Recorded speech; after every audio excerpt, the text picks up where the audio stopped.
నవరాత్రుల్లో భాగంగా అమ్మవారు 4వ రోజు శ్రీ అన్నపూర్ణాదేవి అవతారంలో భక్తులకు దర్శనమిస్తారు.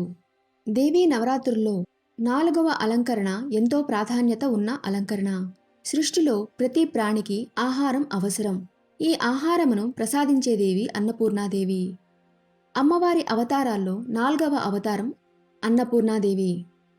ఆశ్వీజమాస శుక్లపక్ష చవితి రోజున కొన్ని ప్రాంతాలలో అమ్మవారిని కూష్మాండదేవిగా పూజిస్తారు. అయితే విజయవాడలో కనకదుర్గ అమ్మవారిని శ్రీ అన్నపూర్ణాదేవిగా అలంకరించి పూజిస్తారు. దక్షయజ్ఞం అయిన తరువాత సతీదేవి పార్వతీదేవిగా జన్మిస్తుంది.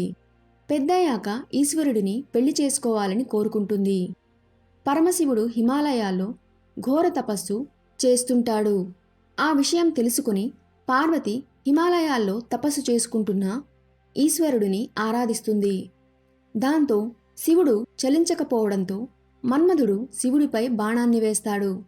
దానితో ఈశ్వరుడు ఆగ్రుడవుతాడు. మూడో కన్నుతో మన్మధుని భస్మం చేస్తాడు. ఆ తరువాత ఆ భోళాశంకరుడు మరో ప్రదేశానికి తపస్సు కోసం వెళ్తాడు. పార్వతికి ఏం చేయాలో తెలియదు. అప్పుడు నారద మహర్షి పార్వతీదేవితో కొన్ని విషయాలు చెబుతాడు. తల్లి, పరమశివుడు భిక్షాటన కోసం సంచారం చేస్తున్నాడు. కావున నీవు పవిత్ర కాశీక్షేత్రం వెళ్ళి ప్రతి భక్తునికి అన్నదానం చేస్తూ అన్నపూర్ణగా మన్ననలను అందుకో. సరైన సమయంలో ఆ ఈశ్వరుడు నీ దగ్గరికి వస్తాడు, భిక్ష అర్థిస్తాడు అని చెప్తాడు.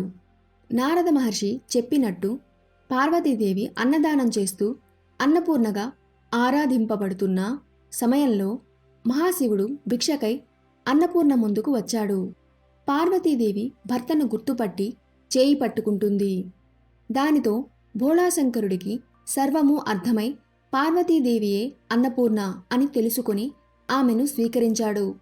అప్పటినుంచి పార్వతీదేవి కాశీక్షేత్రంలో అన్నపూర్ణగా వెలిసింది. కాశీ విశ్వేశ్వరుడిగా మహాశివుడు వెలిశాడు. ఇలా అన్నపూర్ణాదేవి ఆ భోళాశంకరుడికి భిక్షం వేసింది. నవరాత్రుల సందడిలో అన్నపూర్ణ అలంకరణలో నవదుర్గల కోలాహలంలో అమ్మవారు 4వ రోజున అన్నపూర్ణగా భక్తుల కష్టాన్ని తీర్చి భుక్తిని ముక్తిని ప్రసాదిస్తారు. సకల ప్రాణులకు ఆహారం ఎంతో ముఖ్యమైనది.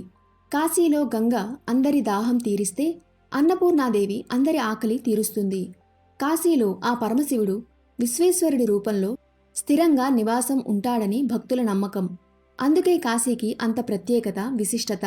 ఆ విశ్వనాథుడితో పాటు ఆయన దేవేరి పార్వతీదేవి అన్నపూర్ణగా ఇక్కడ కొలువై ఉంటుంది. శివుడికి కూడా భిక్ష వేస్తూ ఆహారమనేది సకల ప్రాణులకు అవసరమని, ఆకలి అందరికీ సమానమే అనే సంకేతాన్ని ఇస్తుంది ఈ అమ్మ.